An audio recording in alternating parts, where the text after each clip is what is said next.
welcome everyone who's joined so far to the webinar. We're happy to have Champ and Denise here. We're going to be talking to you guys about holistic wellness, and specifically we want to get into how we can build healthy habits both at home and in the office, because as we know, the home and the office are quite overlapping at the moment, and there's plenty of opportunity there. So first, I'd like the opportunity for our expert panelists to do some brief introductions. So to make things a little bit more organized, if we could go Denise, Justin, Kaylin, and then I'll finish. Yeah, thank you so much, Derek. I'm honored to be on the call today. I'm happy to support the movement, if you will, in any way I can.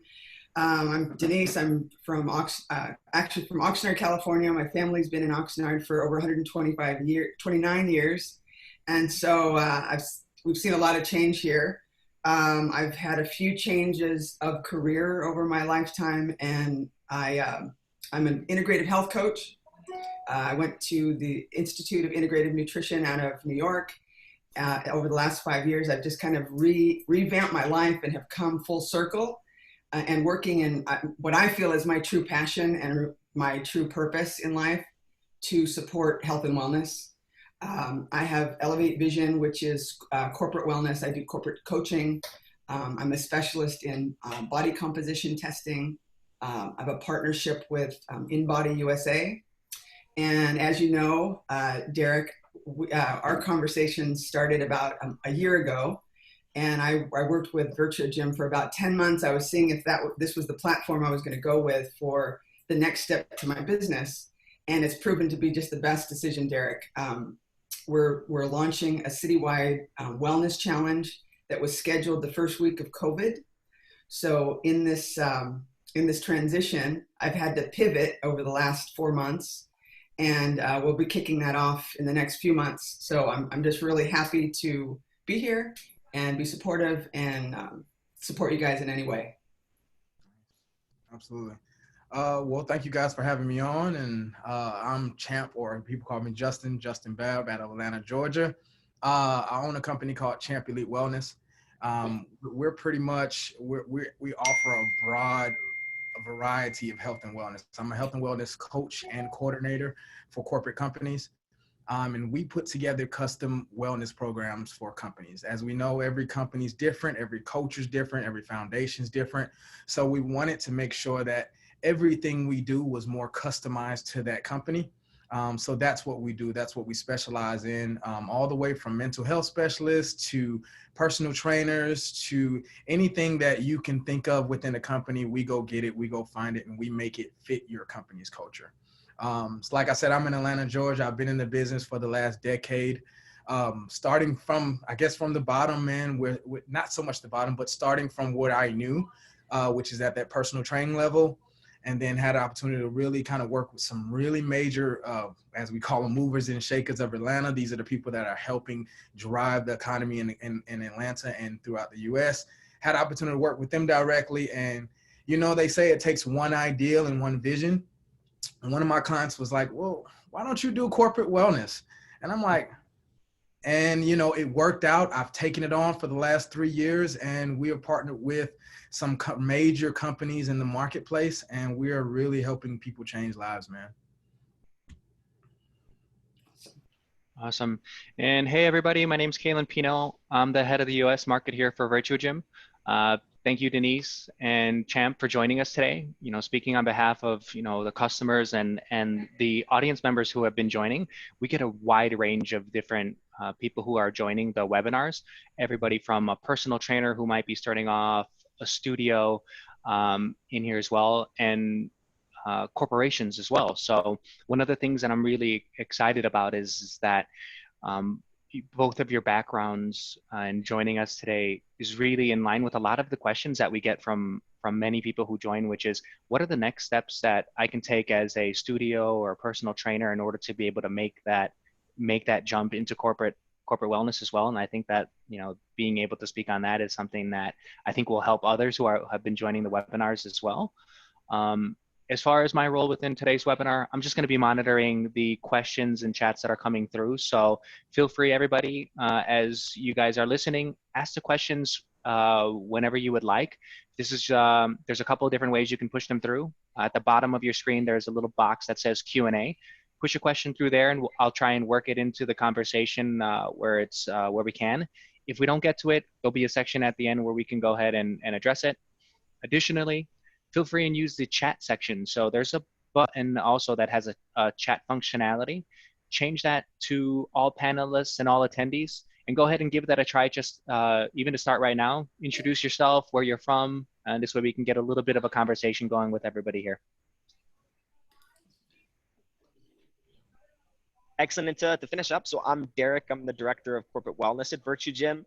So I'm working directly with the employers we work with, but as well as other partners of ours, such as with our panelists we have today, working with them and with their employer relationships. So I've had the pleasure of working with everyone on this panel, and I'm optimistic and excited about the information we're going to be able to share with you guys today. So without further ado, we're going to do a quick overview of the agenda. We are going to flash back real briefly to the previous webinar before we get into a little bit of Denise and Champ's programs and how they're basically building employee habits. And then we'll also pair it up with a little bit of theory. And what we'll do is show you how, whether they did it on purpose or not, Denise and Champ are actually using quite a bit of proven psychological theory in order to build habits.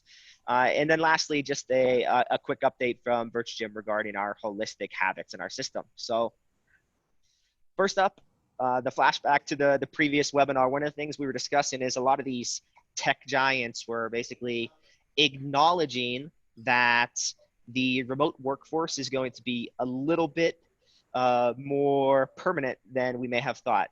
And by permanent, I mean they've extended it several months despite reopening in many states. Many people have made the decision. And I know at the time there was a lot of hesitancy because, you know, people are across the US, across the world are opening and reopening.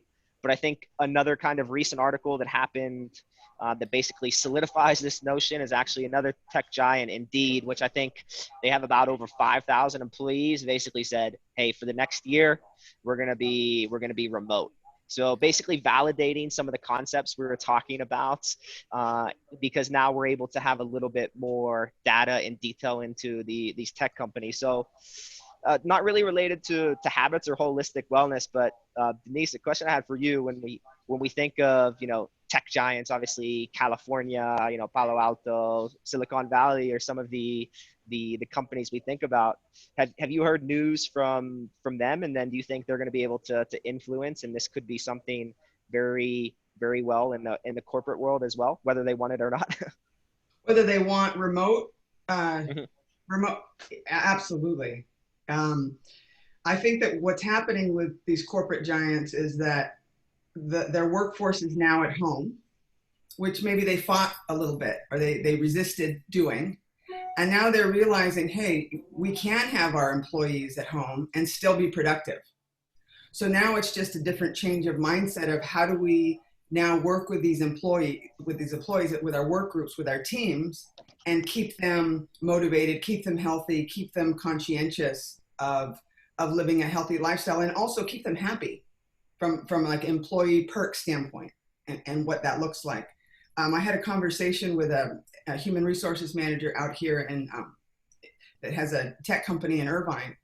And I just asked him the simple question is, how are you doing with your employees working at home? And he said, it's great. It's working out fine. I said, so how about your wellness programs? And he like immediately turned around and said, not enough. Like there's not enough. Like, what do you got? Yeah. So I think that it's a great opportunity for corporate wellness and for people that have already been using some kind of a remote platform to start introducing and introduce it slowly, because you're going to have people that will engage in the beginning and be open to it. And then you're always going to have that demographic or that group of people that will be resistant. So it has to be, a little happy medium. But I think I think there's great opportunity here. Yeah, of course. And I think that, I'm interested to your conversation you had with the executive, because I'm thinking about one of the other things we also showed in the last presentation was talking briefly about, Maslow's hierarchy of needs. This is something we grew up with, it learned at some point And thinking about it, I think part of the reason why the programs might not be as successful, or maybe the executive doesn't feel that they're doing quite enough, is because it's very, very likely that needs have also changed to some extent. So I know, for example, Justin, or Champ, excuse me, I know you do a lot of work actually with mental health and anxiety. I imagine there's been a huge trend in that direction from you as far as you offering those services recently. Yeah, yeah. I mean, it has, and I think that, and I know you're saying we have other people on here that are owning gyms or wanting to get in space, or in some whatever their niche is. How do they get into this space? I think whatever your niche is, you stay there and figure out creative ways to kind of get into this corporate space. But yes, mentally, I think everybody's taking a major hit when it comes to now something different. I mean, we know change is uncomfortable, but a lot of times it's necessary. So, unfortunately, these are some of the things that we're having to deal with. And I think it's super important that we're aware. And if we're aware, then we're conscious and we're making conscious efforts every single day. So especially in that mental space, we have to be aware of where we are and start your mornings with some positivity, or really make it a conscious effort every day that your mental needs some soothing and some care. And if we can start there, everything else will fall in line. I can guarantee it. And Denise, from our conversation, I know one of the things I didn't necessarily think about that you kind of shed light to is, for working at home, there's so much more than just the employee we have to take into consideration. I think a big aspect of what you've talked about as well is, the employee, but plus their families and getting them involved. So how have they basically fallen into the period, and how does that new dynamic change things? How has it changed things for the employee or for the employer? Uh, let's do both. Um, I think for the employee, which are the teams, they're just having to figure out how to manage the baby in the diaper and the 2-year-old that's running around and create space. Like that is what's one of the most important. Like if you know that you're going to work from home, and if it's new, it's an adjustment to find the dedicated space to go work in. So, no working from the bed on your laptop, even though it's easy and sure you can do it and it's relaxed, but really designate and carve out whatever space that is, because then you can psychologically go into work mode. I think more than anything, people are probably working more than less because there's no cutoff point. So I think for employees, it's important to say, okay, great. I had my morning walk and it's, 8 o'clock or 9 o'clock or whatever time they roll into the office, to really set those parameters so they keep that rhythm for work and keep home. For employees, I think it's just so important to reinforce positivity and encouragement.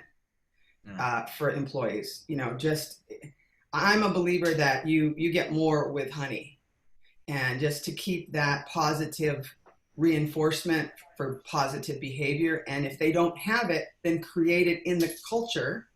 That if you want to steer, if you want to steer a certain behavior, then you want to incentivize it in some way. Yeah. So I think that's the challenge for employees, to just, it's a sense of control. Many years ago, I worked for a Fortune 500. For 10 years, I worked for Fortune 500, and it was a command and control. They still are, for the most part, command and control hierarchy. And we try to shift that, and it's a big adjustment. It really just is going to depend on the culture. And I would also say is that working with millennials, that's what they expect. So it's a challenging time, but like I said, I think we'll come up with something. And I believe the foundation of it is positivity and incentivizing the right behaviors. Mm-hmm. Yeah. One interesting, sorry, Derek, just interesting question came in though from Joe. Joe is asking about marketing in general. So how he's able to go ahead and market his services to corporations during this time. Maybe a way in order to kind of uh, relate it to the what we're looking at now is there definitely has been a change in needs. I mean, I'm looking at stats all the time on my online that's talking about how unemployment is going and unemployment claims are going up through unprecedented levels, which obviously will, if we're looking at the Maslow's hierarchy of needs, is definitely addressing that people might not necessarily feel safe in terms of getting income. Additionally, I can speak for many people within our organization that our social needs from being locked up are not being met. So two questions is one, generally speaking, what do you guys feel is a great way in order to be able to market to corporations if you're a trainer or a studio trying to get into that section?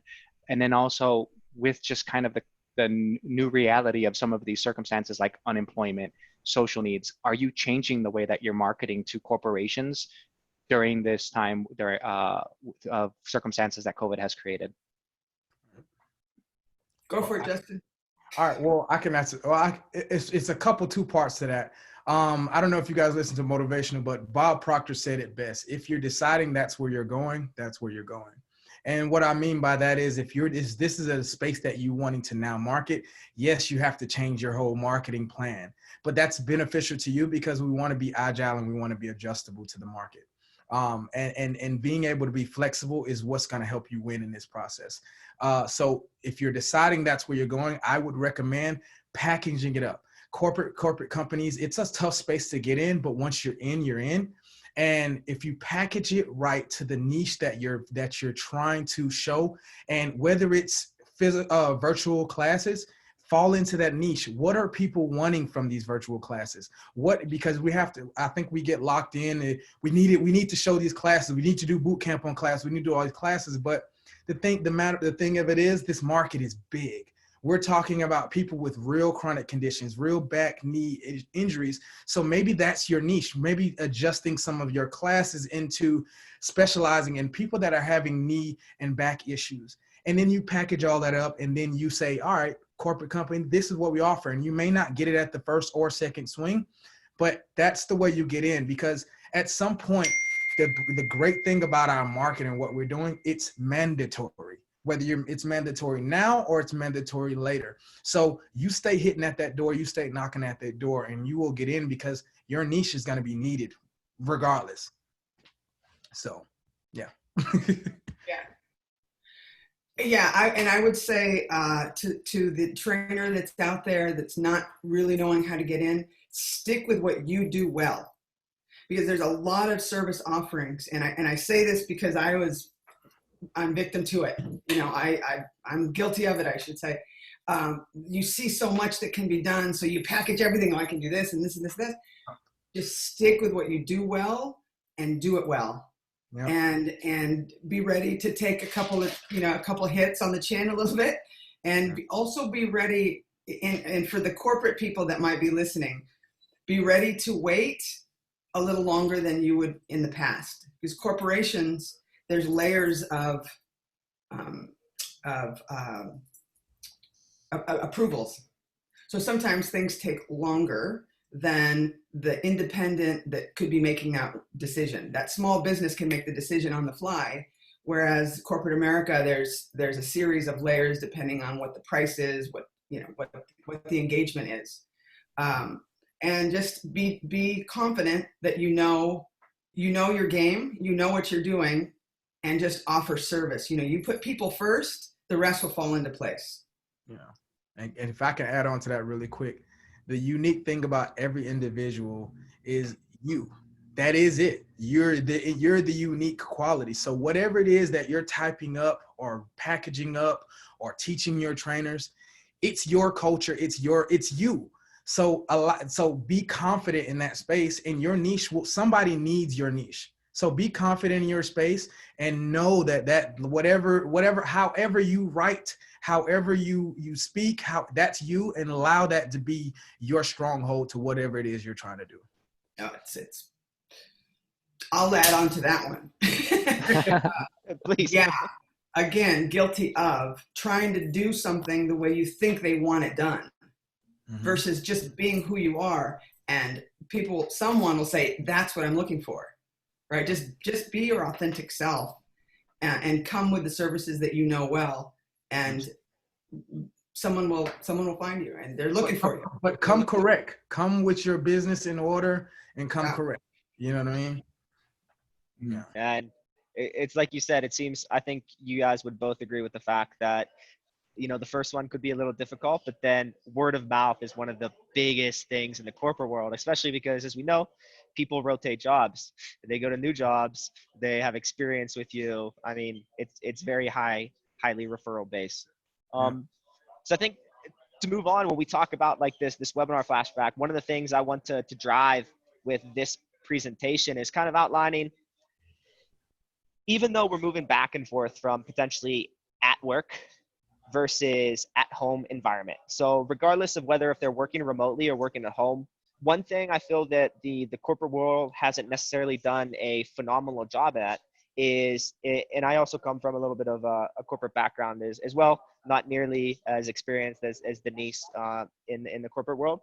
But one of the things I noticed is that the employers often focus a lot of time on like the 40 or so hours a week that an employee is actually at the location or working. And to put it in perspective, if you put out all the 168 hours in a week, if you focus just on the time they're in an actual, while they're working, you're missing out on over 75% of potential opportunities to build habits. And imagine trying to build some kind of lifestyle change, but only working with someone on good habits for potentially 25% of the time. So, hey, I'm doing good with my workouts X amount of time, but I'm 3 times more likely to do something also that's counterproductive to that. So one of the things we have to talk about when we talk about the programs, et cetera, is how do we make sure that we're making holistic habits over the course of their entire weeks? So each hour of every day. And we don't have to target each hour, but know that each hour does have an opportunity to target some high engagement time. So I think this would probably be a good segue to get a little bit more information about your guys' programs. So I think, Denise, I think the first thing I would ask you is if you could give us a little bit of background on your program. And I really want you to talk about the Circle of Life because I absolutely love it. But I was hoping you could start with a little background on your program and how you make it holistic and build habits into it. Yeah, thank you, Derek. I like how you laid this out. It's like you condensed it really nicely. Yeah, as I said, I'm an integrative health coach. So a lot of people come to me for initially weight loss because that's, it's prevalent. It's what we see. Yeah. And the first thing I do when they decide to take me on as a coach is I go through a series of questions. And this is just tools that I've learned through the Institute of Integrative Nutrition, and I've just leveraged it really heavily because it works. When someone's binging at 10 o'clock, 12 o'clock at night or 2 o'clock at night on cookies, it's not really about the cookies. That's just the outcome. That's the effect, right? So I go through this, it's called the Circle of Life. And so I'll give you an example. If Derek, you were my you were my client, I'd say, hey, Derek, on a scale of 1 to 10, 1 being least satisfied, 10 being most satisfied, where do you rate yourself on a scale of 1 to 10? And Derek would say, oh, maybe a 7. So if you see that dot on this screen, that's 7. So 1 would be closest to the middle of the circle, and 10 would be at the farthest end of the circle.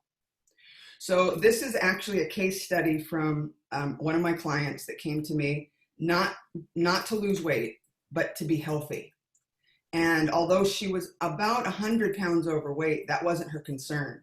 She came to me and said, Denise, I'm not well. I have some female issues that are coming to light, and the doctor says that I may not be able to have children, and they're prescribing all this medication. Can you help me?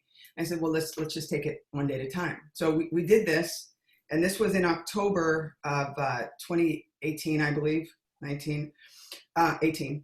And so this was her circle of life. That's what it looked like. So creativity, finances, career, and then you can move over to health, physical activity, home cooking, and home environment. You see that those are the closer points. So that's where she rated herself least satisfied.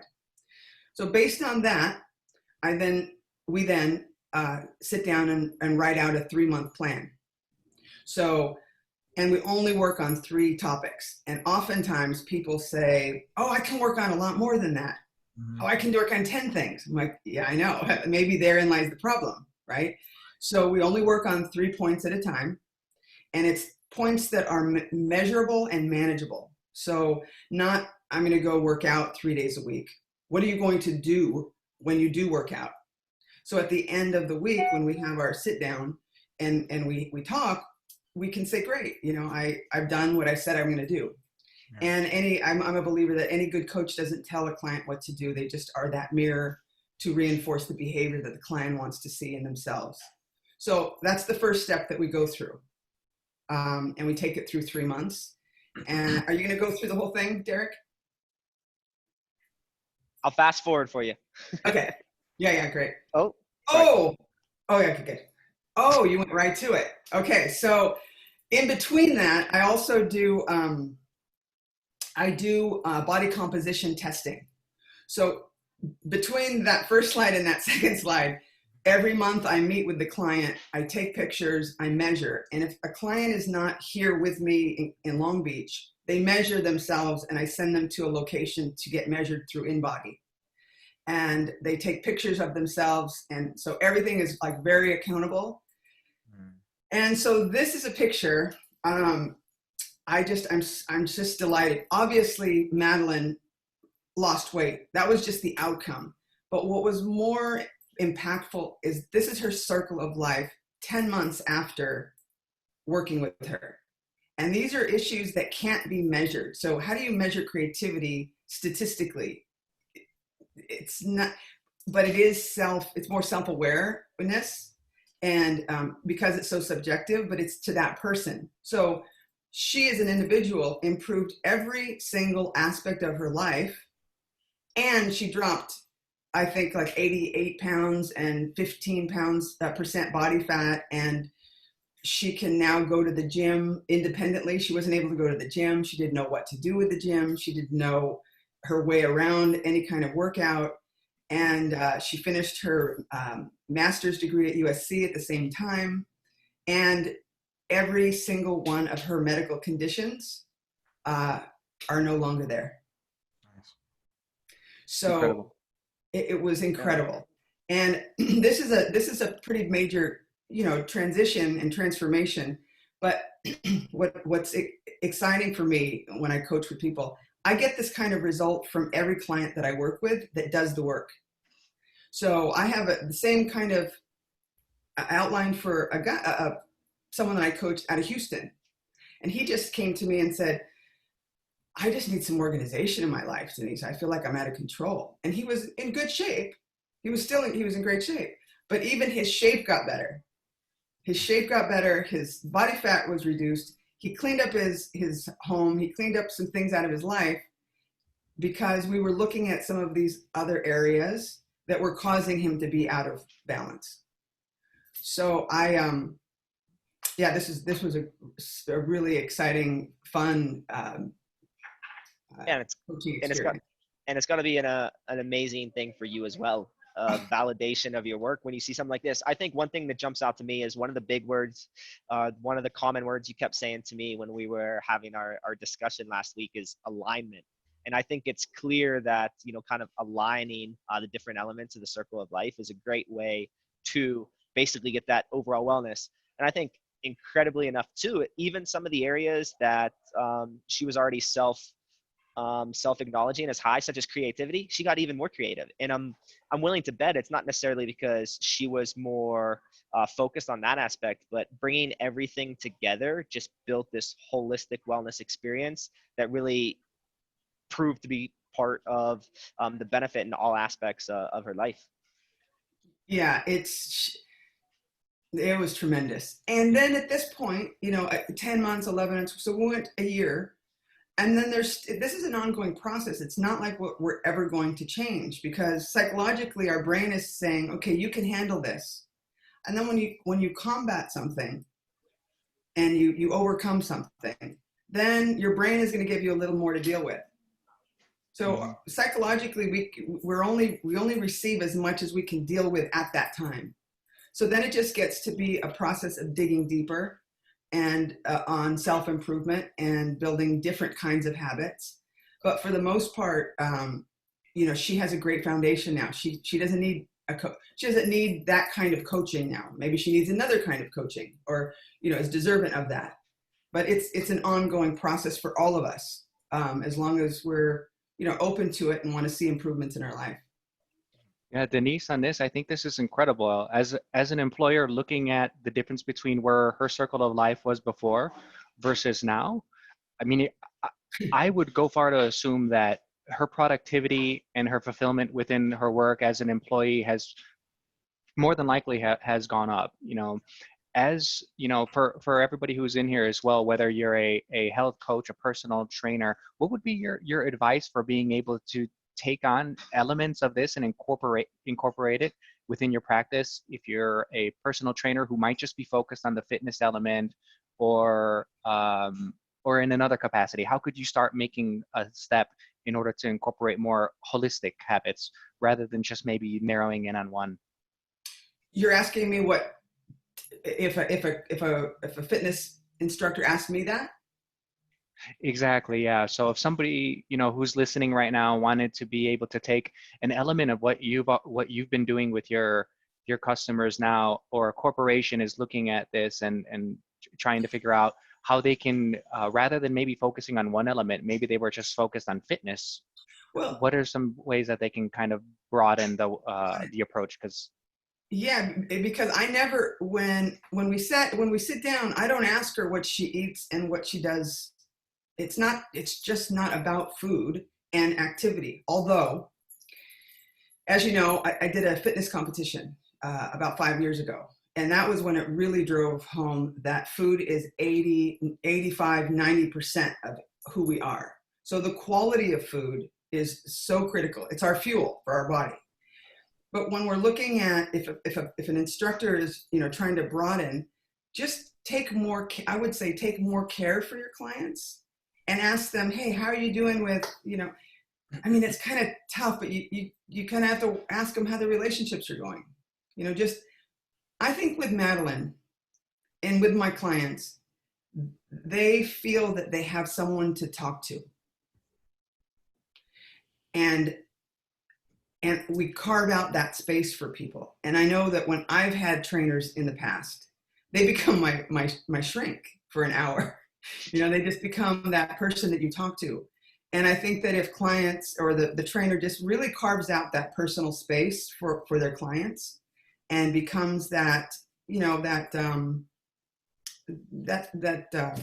right word I'm thinking of, the confidant, more or less, it's a safe space, and start asking them about their water consumption, start asking them about what time they're eating their food, ask them about, if they're enjoying activities, if they're having fun. I always ask people, are you having fun? Are you having a good time at what you're doing? Or is it laborious? Okay, another thing, the kind of activity. So we had to figure out what worked for Madeline in the gym. She didn't like doing certain things. I said, then don't do it. So the whole premise of this is called bioindividuality. What's good for me may not be good for Derek. So it's really finding, what does the client have fun doing? Do they like to jump rope? Do they like to lift weights? Do they like to do Pilates? And you find that so it can be a sustainable activity for the rest of their life, versus just putting them in a cookie cutter fitness program that works, that works, but it may not work for them for a long period of time. Yeah. Did I answer that question? Yeah, definitely. Thank you so much. And I think that was a big point that Champ, you were driving home as well, when you're talking about basically working with each employer, and each employer basically wants some kind of customized experience. And it even gets to a point where you might even have to break it down to an individual basis. So basically, hey, looking at individuals who may need specific attention, et cetera. So I think we can all agree the corporate wellness space is a very customized experience. It's not a one size fits all. And I think this could be a good time, maybe Champ, for us to jump into a little bit about your program as well. I'll let you talk about the program as well, but I remember one of the things I took away from our call earlier in the week was talking about basically holistic is the consideration of everything.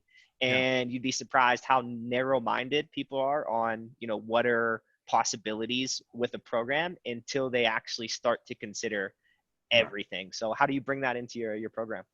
I mean, honestly, you're hitting it right on the head. We're talking about, and I think Denise hit it perfectly with giving something, giving that tangibility as far as seeing it.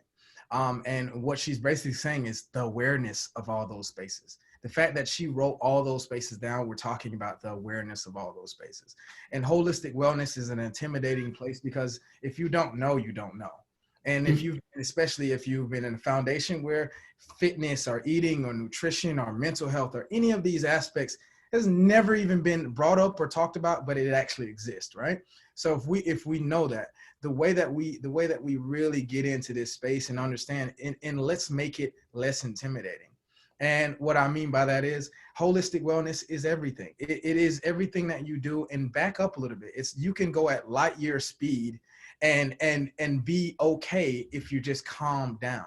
And what I mean by calm down is, it's not a big or this big master plan that you must come together. I got to go get a trainer. I got to change the way I eat. I got to do all this stuff. And then now that's whole anxiety, fear, all these things that just flows right through. And you're like, God dang, and then you just don't want to do it. You shove it on, you don't want to do it. So we're talking about bringing it down, breaking it down to the simplest form. What about breaking it down? We used to have it in school all the time, time management, right?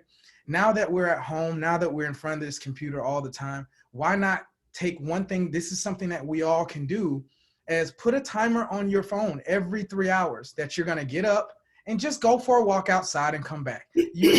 You need to be outside. Your body needs the vitamin D. I get it. You're sweating a little bit, but think about, like he put up there, the hours that you're not. So these are small things that we can do if we get back to the basics. These are things that are in our control that we can implement every day.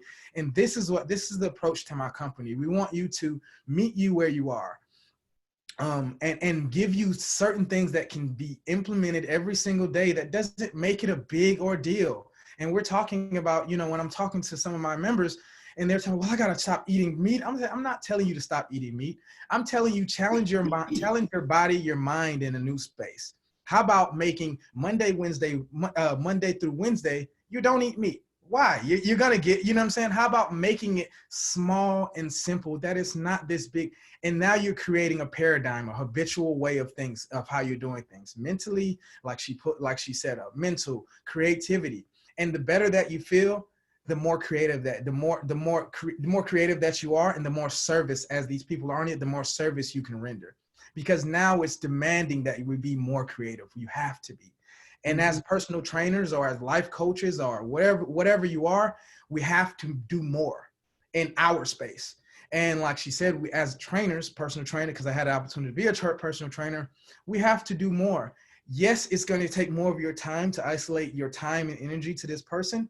And I saw somebody in the comments said, well, how much does it cost to run a live class or something like that? Now we're talking about, what do you value yourself and your time at?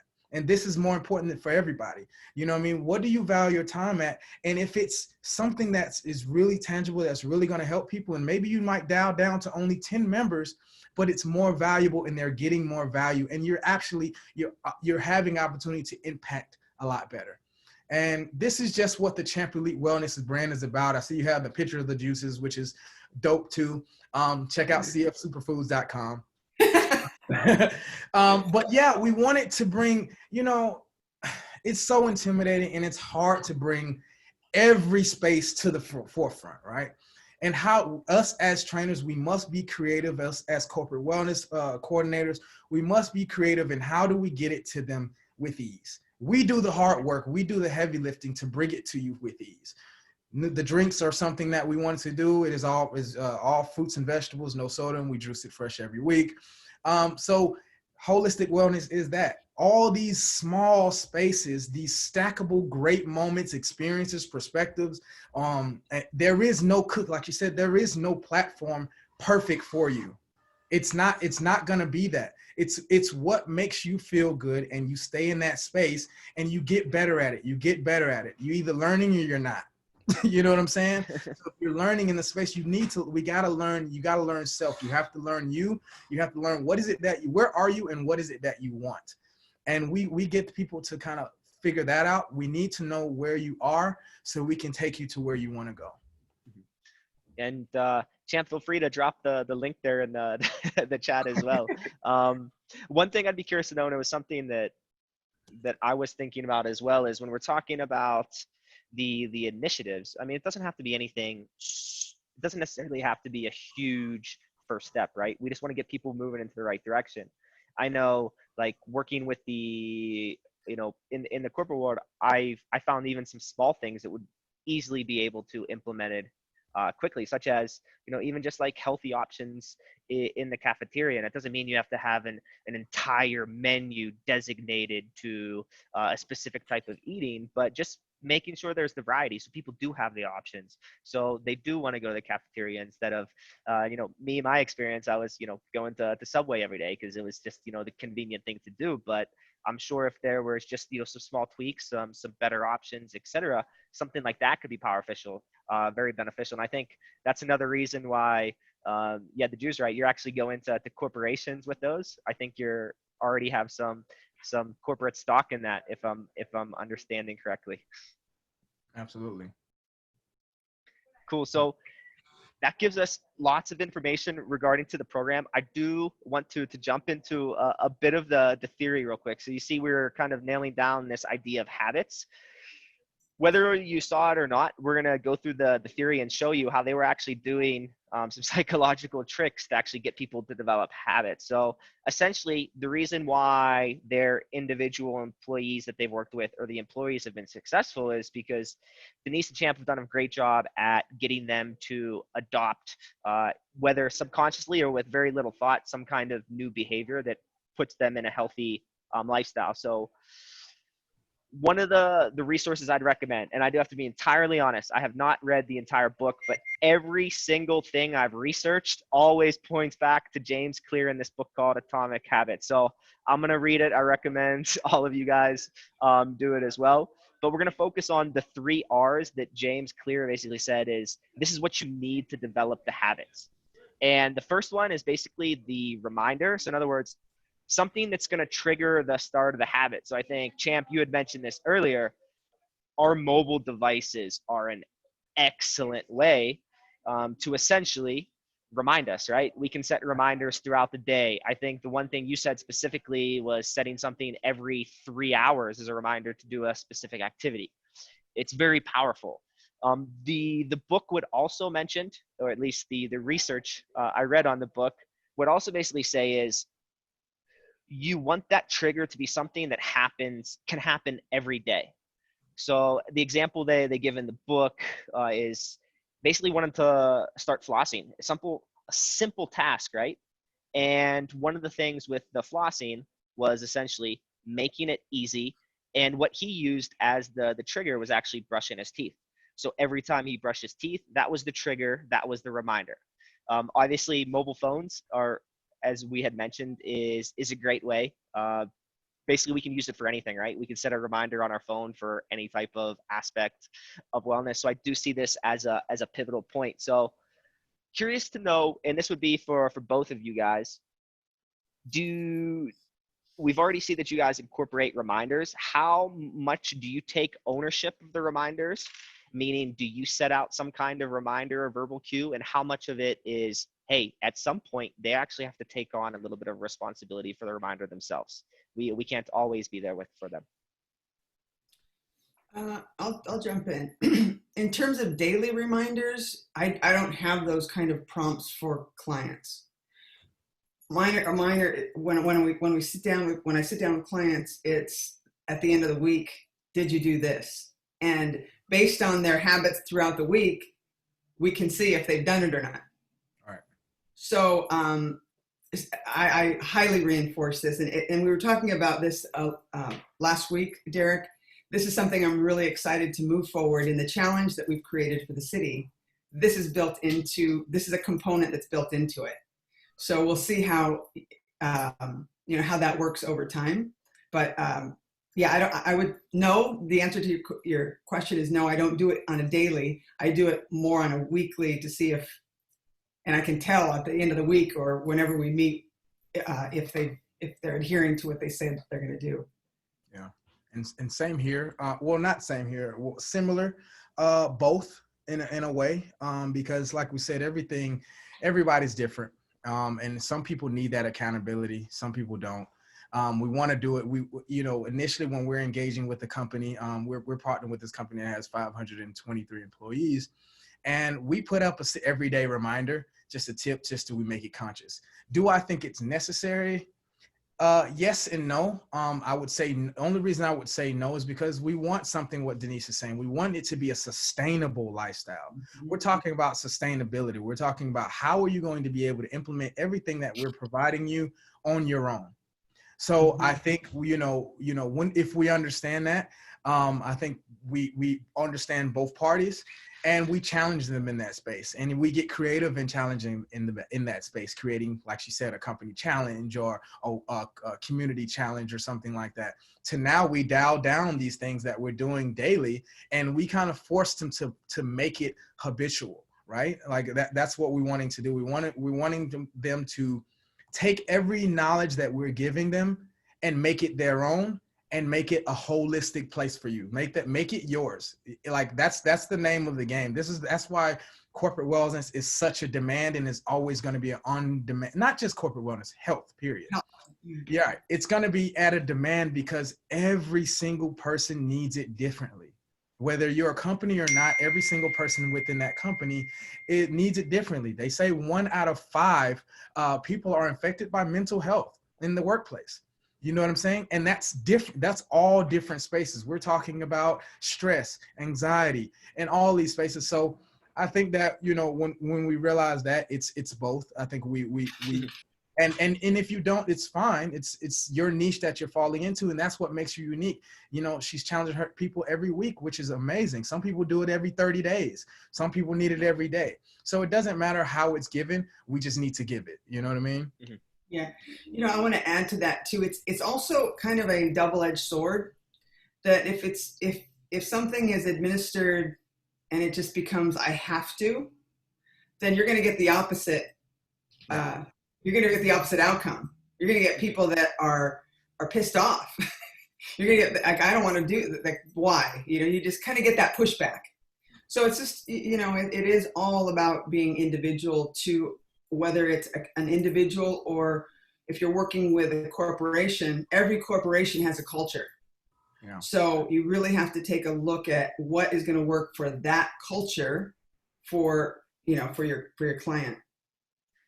Yeah, and I think that's really important for buy-in as well, right? So basically you could have like these reflection points. You aren't necessarily reaching out to them on a daily basis, but hopefully you're empowering them to adopt the habit, so that, hey, they're coming to this review meeting and they're excited about them developing this habit. They're thinking about that meeting that's coming up maybe on the weekend. They know they're going to be reporting, and maybe that alone is enough to even, entice them to adopt the habit. And I think it also kind of ties in with the second R, was basically routine, which is basically the action you take. And I threw 21 days out here. You've probably heard the statistic, if you do something 21, 22 days in a row, you basically develop a habit. What James Clear basically argues is, 21 days isn't necessarily the magical day. There's some studies out there that say it's 10 days. There's some studies out there that say it's 300 days. The important thing is to build some kind of routine into it. So obviously it could be on a daily basis. It could be, several times a week. But the important thing is to have a clear pattern and a clear routine for it. So I think that's kind of in line with what you're saying, Champ. It doesn't necessarily every day at 8:05 a.m.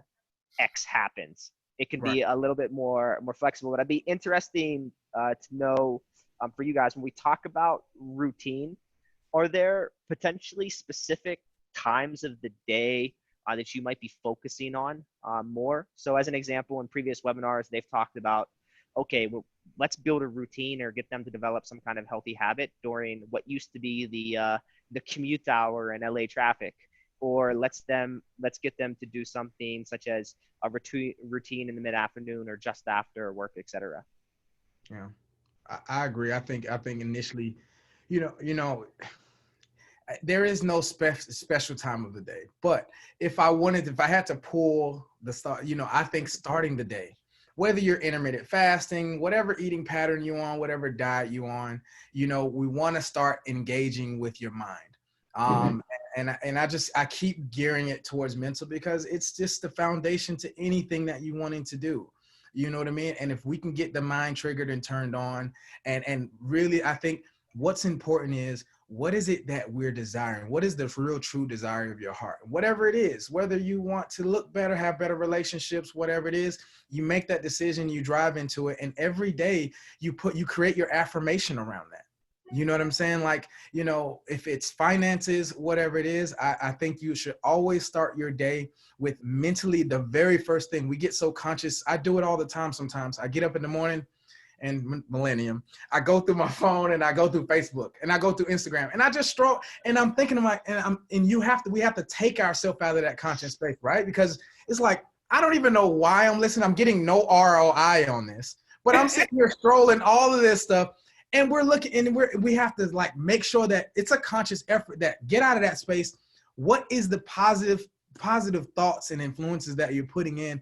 And I think that manages you through the day. That makes you stronger. And because stuff will happen and life will throw you off, things that are out of your control. But if you're at a mental stability and you're having that place of peace, it's not about the situation. It's who you are when that situation arrives, right? So I think starting that morning off with a morning affirmation or something positive, or getting in that gym, throwing your best mix on, or really listening to something that really means something to you. Because we want to drive these informations into our subconscious, where it's just a conscious thing that we do every day. Just like we brush our teeth, just like you get up in bed. If I put my pants leg on with my left instead of my right, like I always do, I'm going to fall. So how do we make all these positive things a conscious thing that you just do every day, 21 days, or making you intentionally do it every day? And now after a while, everything else doesn't, if it's not positive, it don't even sound good anymore. You know what I'm saying? So this is how you start to, and it's intentional. You have to make it intentional first, and then it will lead into your subconscious. I love that. Yeah, I love that, Justin. It's everything you said. And if I had to pick a time of the day, it's morning. Yeah. Because morning, it all starts from there. You can wreck someone's day right as they get up out of bed, just the first thing that you see. And I get it. You're scrolling and you have to stop and say, what am I doing right now? Like, it's just a habit. And what I found is like, it's over time. We are immediate gratification society. And these things take time. So with clients, with people, you just have to really reinforce that, to be kind to themselves. If someone has 50 pounds, 100 pounds, 10 pounds overweight, whatever it is that they're not happy with, it's going to take time for that to come off. It's going to take time to have that improvement, and it doesn't happen immediately. But the shift when you start doing bad habits and it doesn't feel good. So if I eat something that I know that I want, right? And maybe a lot of sugar or something, my body rejects it now because it just says, no, wait a minute. Like, this is not good, Denise. This is not what your body likes. So then that tells me, hey, I've been taking on some really good habits lately.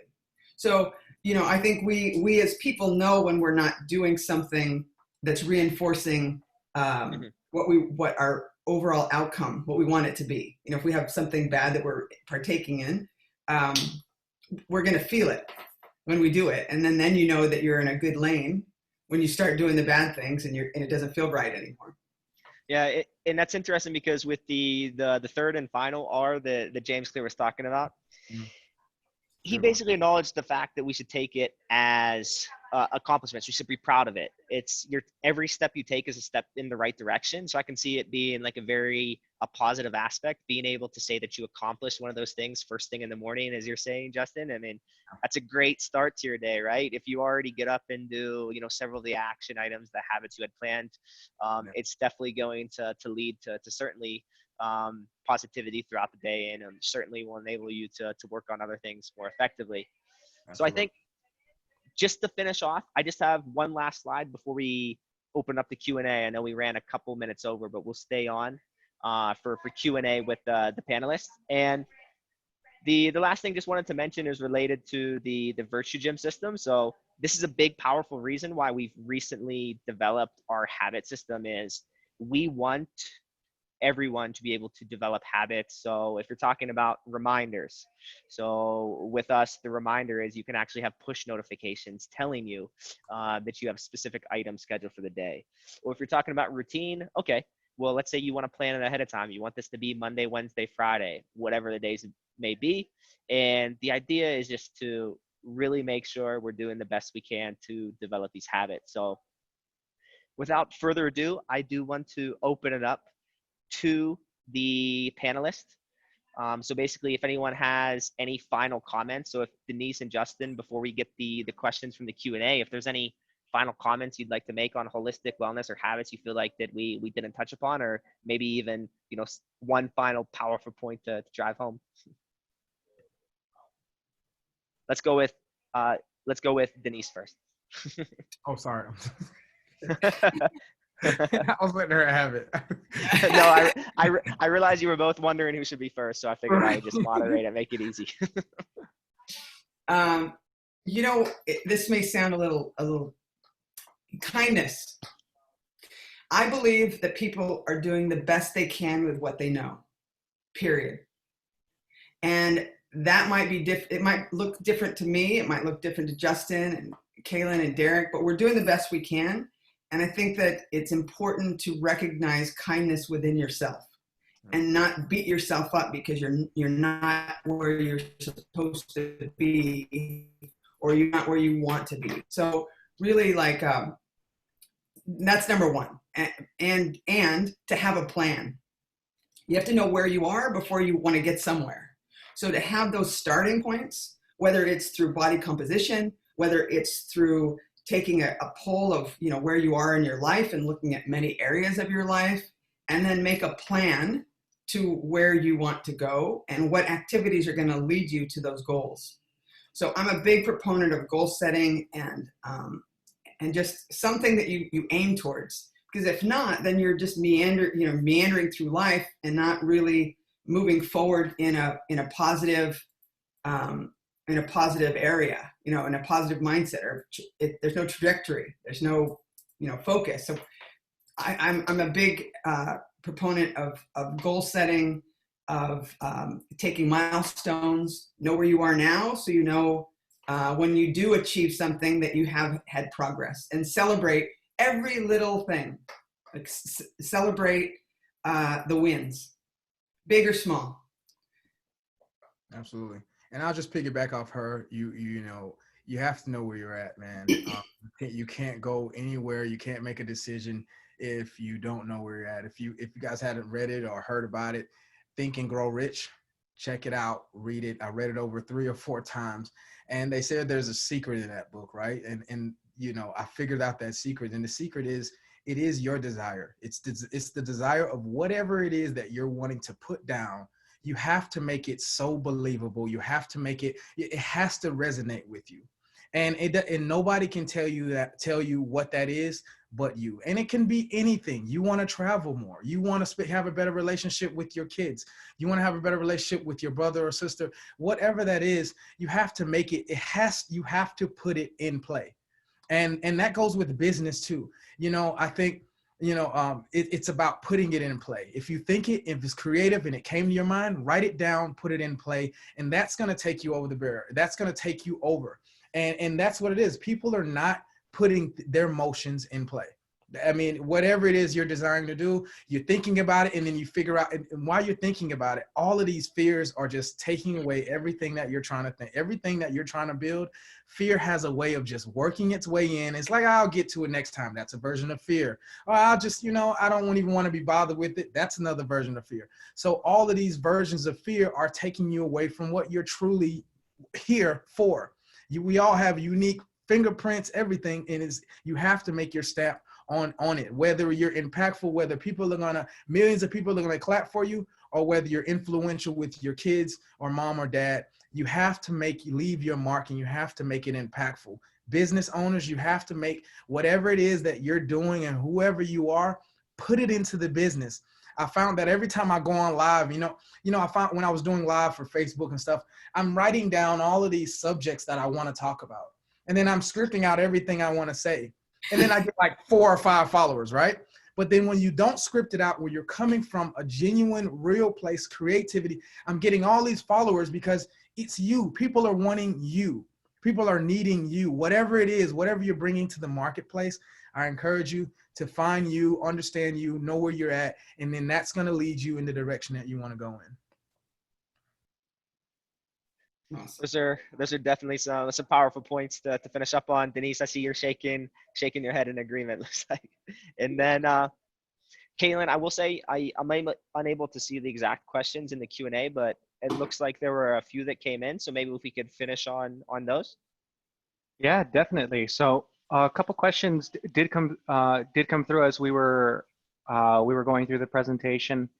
One came through from Heather, and Heather was asking a question directly to you, Denise, asking if you coach trainers personally. I do. I do coach trainers. Yeah, as a matter of fact, I coach anyone that's willing to do the work. I'm coaching. She's no longer a client. She's amazing. A clinical psychologist, PhD, doctor. Yep. In terms of schooling, I can't even imagine how much schooling she had, and she did amazing. So it doesn't really matter where you are in your, you could be a CEO, you could be a student. It doesn't matter. And yes, I do coach personally, and www.elevatevision.com. And there's an intake. I have a process that you do a health history. It's an intake, and we have a discussion. And I'm also a proponent of that it has to fit for both ends. If I think that there's someone that I don't think that maybe I'm a good fit for, I'll let that client know. Or if the client doesn't think I'm a good fit for it, fine. It really has to just be in alignment and work. And by the end of that session, we can usually tell if we're going to, be a good match or not. So yes, Heather. Perfect. Awesome. Yeah, and before we jumped on as well, Denise and Champ both said that they would be very happy for anybody who participated today in order to reach out. So if you guys can throw in the best way in order to get in contact with you in the chats, I think that would be a great place in order to do it. These webinars in general have been designed in order to connect the fitness industry, in order to brainstorm and enhance each other, the businesses and personally. So I think that's the spirit of what we're trying to do. Additionally, I saw somebody rose their hand, Derek, as well. Do we have time to take a live question as well? And there's another one that just went up. What we can do is unmute them and they can jump in for a chat. Denise and Justin, you down for one question? Probably. I know you guys are busy, but what if we give the one? Oh, for sure. Caitlin, you want to take care of that just because I didn't see exactly No what it worries. was. Yeah, we actually had 2 come through. So let me go ahead and see where the hand raising is at.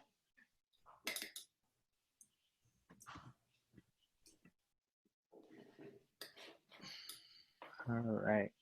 And I just put in the chat, I just put a link. Yeah, it's strange. I'm actually, I'm not sure if you took the hand down, but I don't see it anymore by your name. So if you want to go ahead and click that raise hand button again, it's not under your name anymore.